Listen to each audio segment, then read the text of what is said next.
The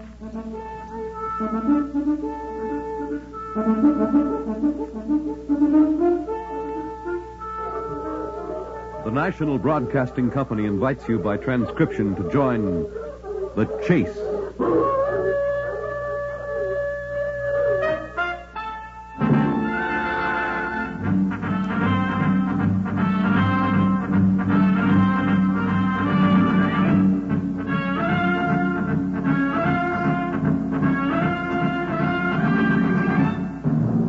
In the animal world, there is the hunter and the hunted. Hounds and fox, hawk and sparrow, chicken and worm. We in the topmost species have also joined the hunt. But who is to judge precisely which of us are hounds or foxes as we enter the chase?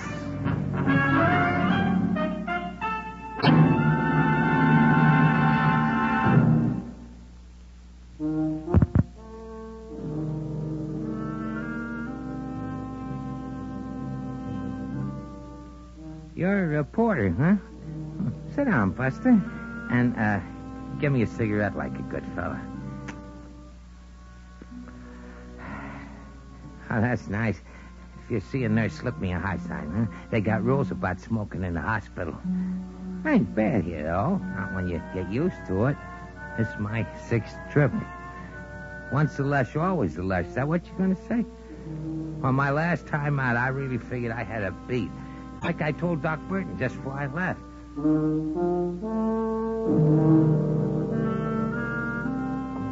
Ain't gonna see me here no more, Doc. You said that the last time, Harry. Oh, this trip, I mean it. One drink for you is one too many. You've got to make up your mind. Sure. Sure. You sound like you don't believe me, Doc. I'll believe you when you walk in here sober with a new suit of clothes and a job. This last binge was the payoff, Doc. I got a gent's agreement with my liver. Nothing stronger than root beer for Harry Troll from now on. I've heard that before. But not for me. Harry, there's a bar across the street. Yeah? You can't miss seeing it as you go. Think you can pass it by? Just watch. Good luck, Harry. Same to you, Doc. Don't take any wooden aspirin. I passed up that bar and a dozen more on my way back uptown. I had a hunch about this deal. You see, my luck is always rotten. I thought if I could really hitch a ride on a wagon, there might be a change. After all, how far can you slide? I'd already reached bottom along Skid Row. Well, my luck sure changed, Buster. In cards and spades.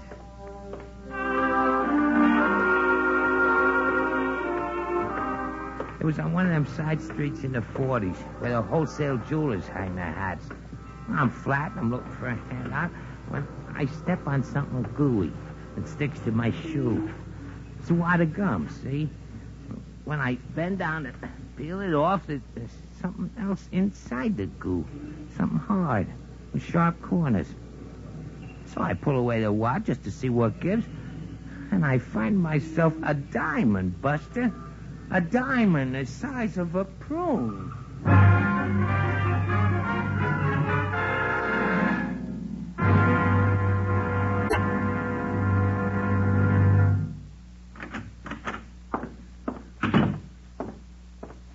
Yes? You're the boss here, mister? Mr. Westhoff is out. I'm his assistant. You buy rocks, don't you? We are wholesale jewelers, if that's what you mean. I got a bargain for you. Oh? How big is that yellow stone under the counter? The topaz, 23 carats. I got one bigger. A topaz? No, a diamond. A diamond. Just one moment, please. Well, don't you want to see it? Get me the police. Hey, wait a minute. Hurry, please. Come back here. Hey, you, come back here, you fool.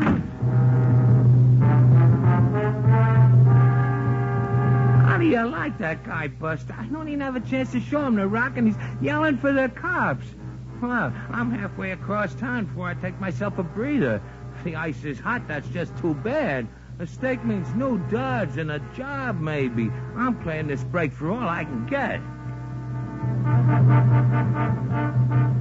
But I gotta be smart, Buster. So I make my next stop at 3rd Avenue hole in the wall, run by a guy they call Frankie the Fence. Yeah? You, Frankie? Yeah? I got a deal. Who sent you? What difference does it make? I got a deal. What kind of deal?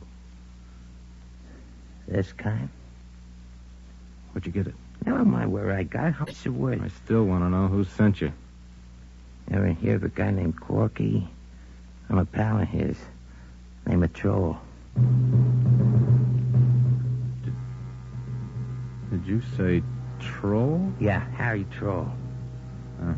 Wait there a minute. Well, where you going? Just wait there. Hey! Get to the police, sister, and make it quick. A fence, even. A fence was going to turn me in. I run like a jackrabbit till I was joking for air. Then I sat down on a curb near a hawk shop to think it over.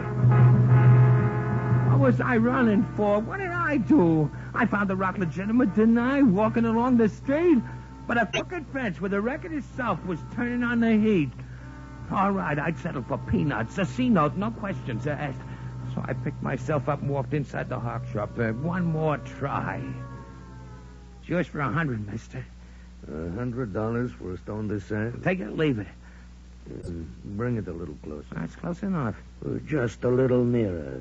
If you please. Hey, let go my collar. Stay where you are. Let go of me, you chrome bum, before I...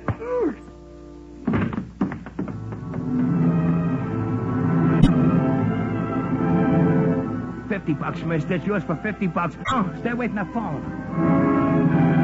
I'll sell it for $20. And don't go near that phone. $10. A fin. For the love of Mike, what's going on? Is everybody nuts?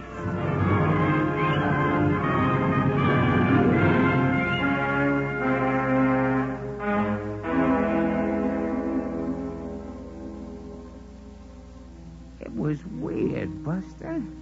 Positively weird. All right, so the rock I found was listed. Maybe it was hot. But half the time they never even saw it, Buster. They just looked at me once and called for a bull. How did they know I found it in the first place? How did anybody know? The payoff came on the way back to my rooming house. I passed a cop directing traffic on a corner. Hey, you! Me, officer? What's your name? Black. Ernie Black. Black. You got an identification in your wallet? Identification? Yeah. Sure, I got one. Let's see it. Now? What else? Next Friday? I think I had my wallet. I had my wallet when I left the house. Quit stalling, mister. Why, I swear I had it. Well, I must have lost it, officer. Okay, you're coming with me. Well, why? Because I say so. I ain't done nothing, officer. You ain't... Come back here! Come back!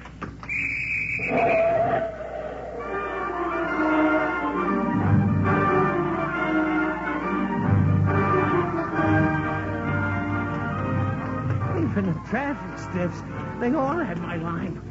Tillinger himself never had it so tough like me. I could still hear his whistle. I was losing my wind, so I ducked into a subway station, tried to hide myself in the car. First train was the Bronx Express. I pushed inside with a crowd. Just before they closed the doors, I looked at a dame I never saw before in my life, so help me, Buster. And she... Let me out of here.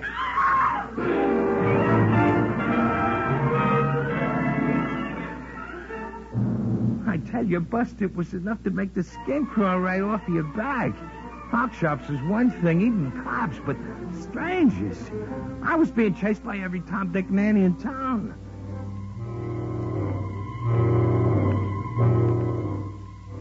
Yeah, mind if I bum another butt from you, Buster? You smoke my brand. Well, I got out of that subway rhubarb and I hid in an alley until it got dark. Then I sneaked back to my furnished room like a worried weasel.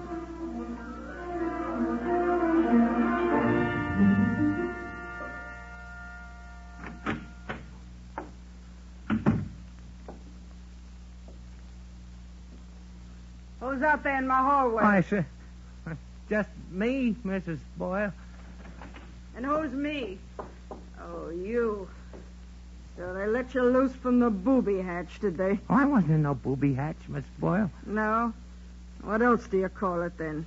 When you drink yourself silly and see purple canaries? Oh, I'm cured, Mrs. Boyle. I ain't had a drink in 4 weeks. Cured. What are you looking at me that way for? What's got into you, anyhow? You're as pale as a bedsheet. No one of your bed sheets, that's for sure. What? Nothing. Complaining about my linen, huh? Well, before you get so high and mighty, where's my rent? Where is it? How much do I owe you?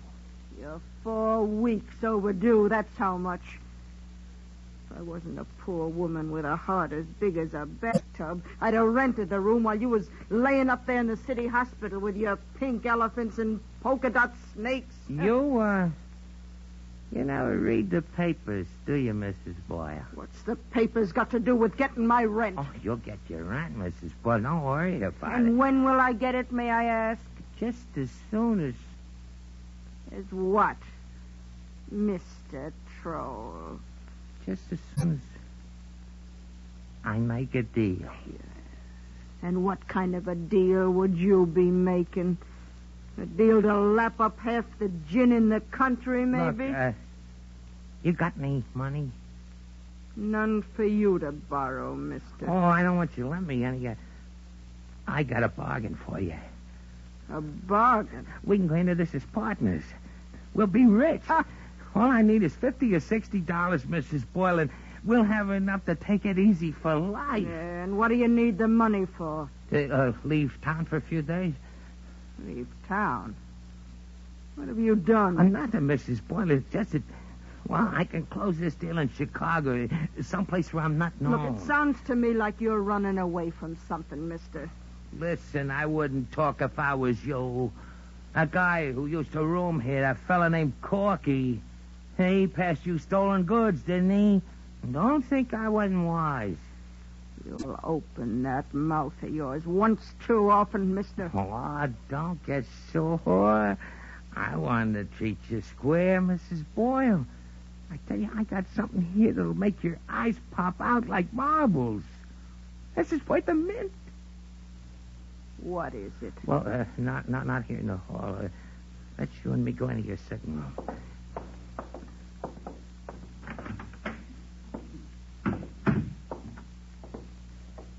All right, let's see. Come over here under the light. I got it tied a handkerchief. Look.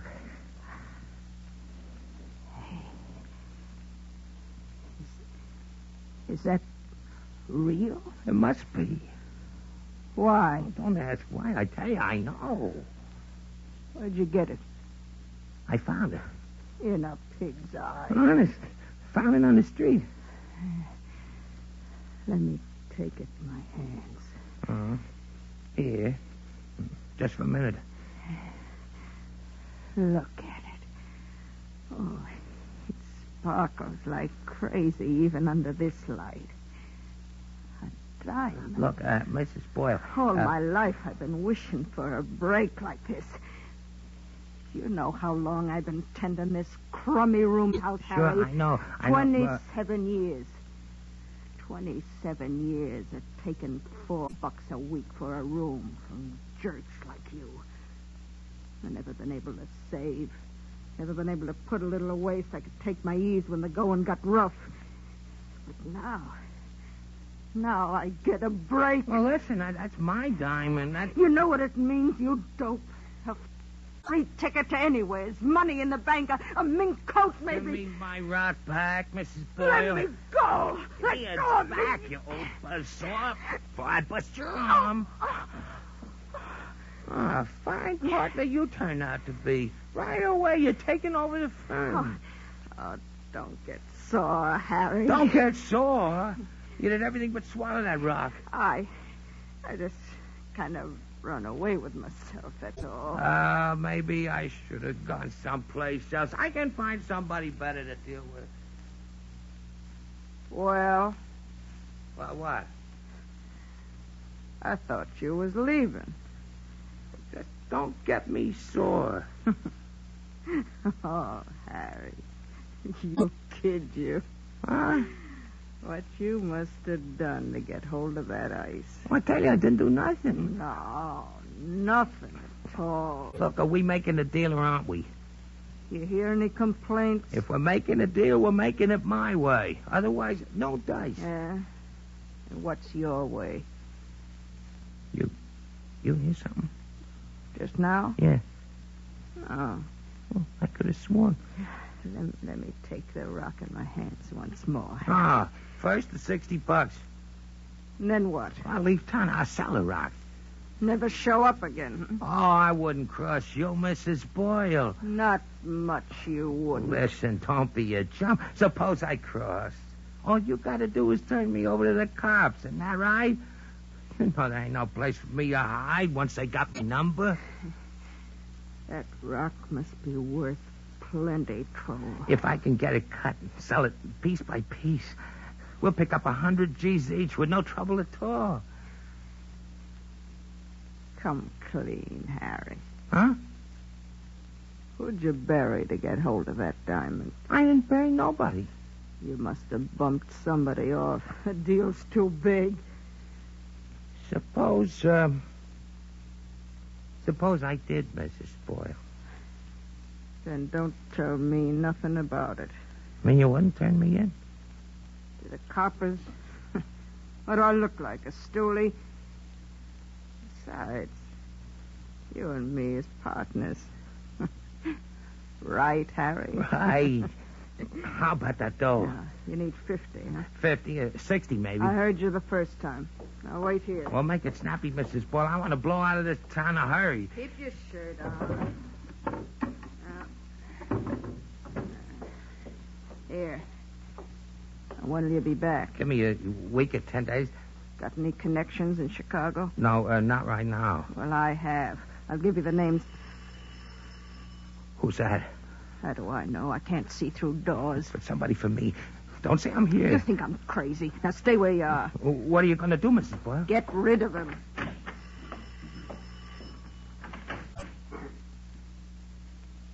You the landlady?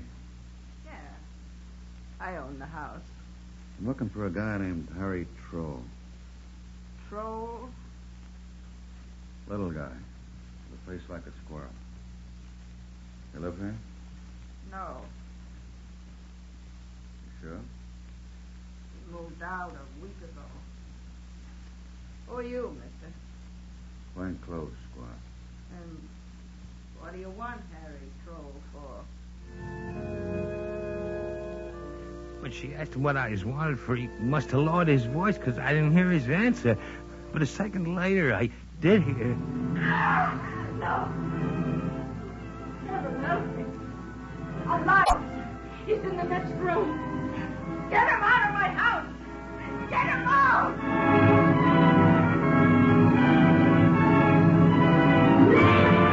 Lucky for me, there was a window in the back. I didn't wait to hear any more. I just pouted.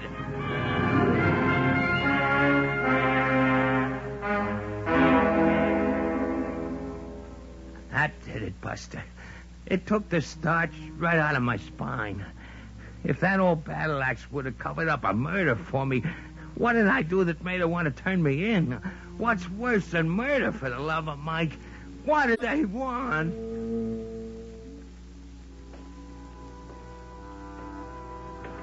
There was a fog in the streets as I started to walk. Not even knowing it, I found myself ambling along near the river. The night was as black as the ace of clubs. But even if somebody recognized my pen, picked me up, I didn't care. I was tired of being chased, Buster. Tired of running like a rabbit with a hound dog on my tail. I had a rock in my pocket that'd keep me in clover for the rest of my life. But it didn't seem like they was going to let me cash in on it. Hey, Mac, you got a match? No, I ain't got no matches. You got a quarter, maybe, for a sandwich and Java? You asking me for that? You see anybody else around? Keep moving, mister. I ain't got beans. No? No. Maybe this'll change your mind. What's that, a rod? Yeah, a rat. How do you like this guy? Business must be rotten along the Bowery. Wipe that grin off of your puss. Off the rod, mister. Get yourself a steak. You ain't making time with me. Up with the hands. All right. Don't get nervous. Don't get... What kind of joke are you, anyway? Yeah, I'm a joker, all right. Joker in a real cold deck. Hey, the rod's loaded, Jocko, and I'm a nervous guy. What's funny? Hey, tie a can to the ox, Jocko. I don't like it. So you're holding me up. Well, you're a lucky stiff, mister. Yeah? You picked the right boy tonight. Hand over your wallet. I ain't got a wallet. No? I ain't got a dime in my pockets. But I got this. What is it? You see? Looks like a piece of glass to me. You never saw glass look like Now, this. keep them hands where I can see them and turn, Jocko. Away. Shut up. I tell you, I'm clean. Not even a pack of butts. I picked myself a joker. You picked yourself a winner, mister.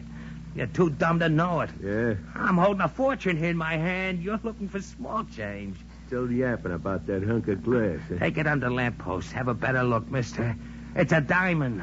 Oh, what? A diamond, a piece of ice as big as your ear. And it's real, mister. You're off, you nut. Go on, take it. It's worth $500,000. Chop it up, sell it. You can get yourself a hunk of plush for life. No good to me. You must be loaded, Jocko. What would a slider like you be doing with a rock that size? You didn't think I was a slider when you held me up. I didn't get a good look at you, like I got now. And I still can't see that pussy of yours clear in this fog. You want the ice, or don't you? Make up your mind. Come over here under the light.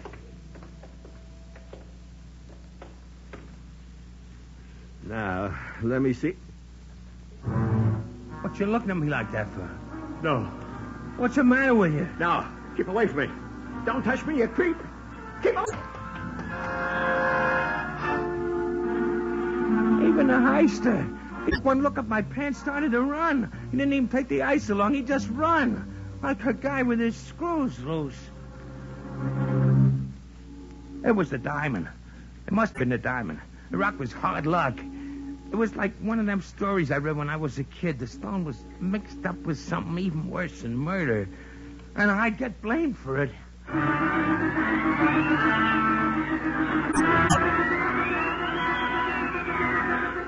I had to get rid of it. I had to get rid of it now. I swung back my arm, and as hard as I could, I chucked that hunk of ice into the middle of the river.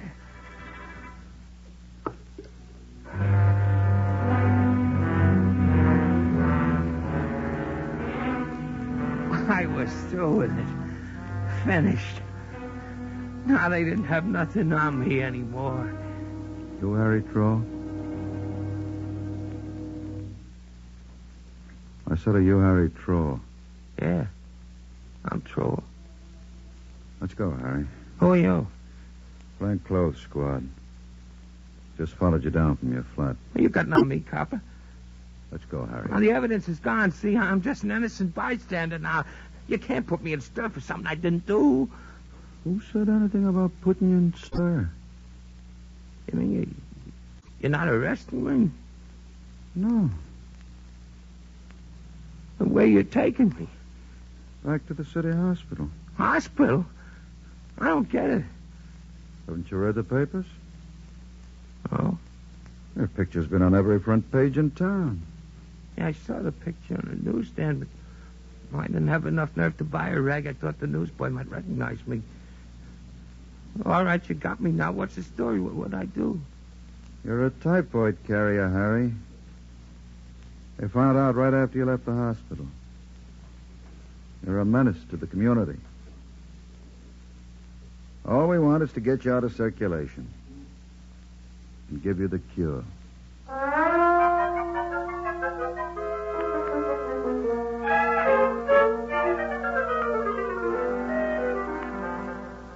There it was, Buster. Typhoid Harry Troll. They had my name all over the radio, my pan in every rag. Everybody in town was on the lookout. Everybody knew it but me. Oh, you Going so soon, Buster? I'll be out of here in a couple of days. My treatment's over. If I had that rock I threw away, I could live in gravy. I'd be rich, Buster. A house and a swimming pool on my own. I'd have 3 cars in my garage. And I'd invite guys like you out to guzzle champagne caviar like slop hogs. Maybe one day that's just what I'll do. My luck changes. Meanwhile, before you go, Buster, I bum another cigarette?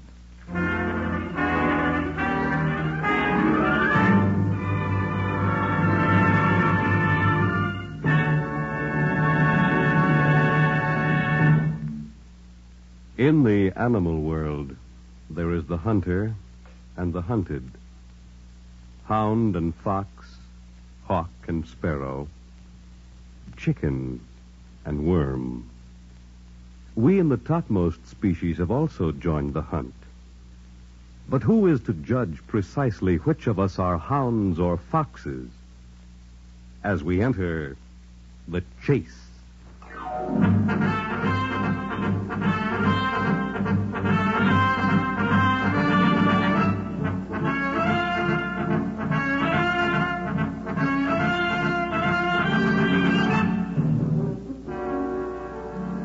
The Chase was created and written for the National Broadcasting Company by Lawrence Clee.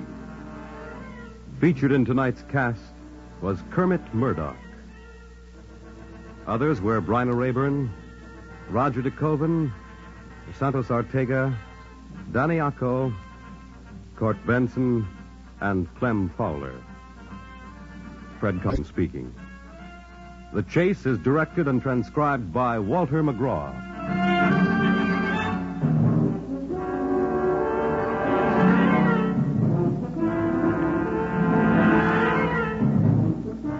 Next week, an unsuspecting groom finds himself pursued by a woman of mystery and violence as we follow The Chase.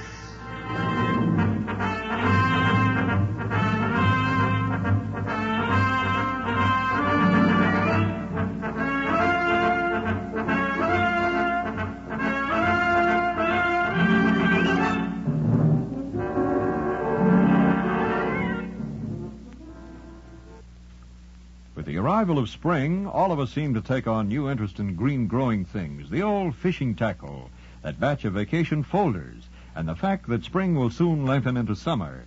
Yes, everyone is making plans, and so are we here at NBC. And our plans include you, our listeners, because we know that with the coming warmer weather, you'll have more time to spend with your NBC radio friends. Tonight, for instance, accompany First Nighter to the little theater just off Times Square for a dramatic story called Payoff.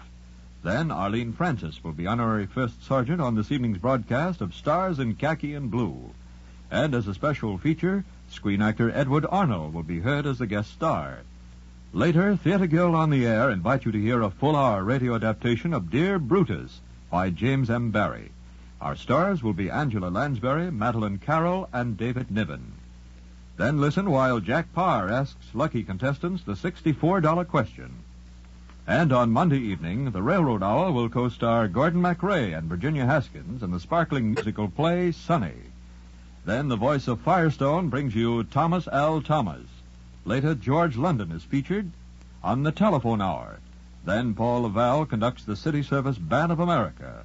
Next, NBC brings you a special feature, the Ohio-Florida Primary Preview. This broadcast will feature comments by political leaders and NBC commentators on the eve of these two important state primaries. Well, there you have a thumbnail sketch of the programs to be heard on NBC. Next, it's First Nighter on NBC.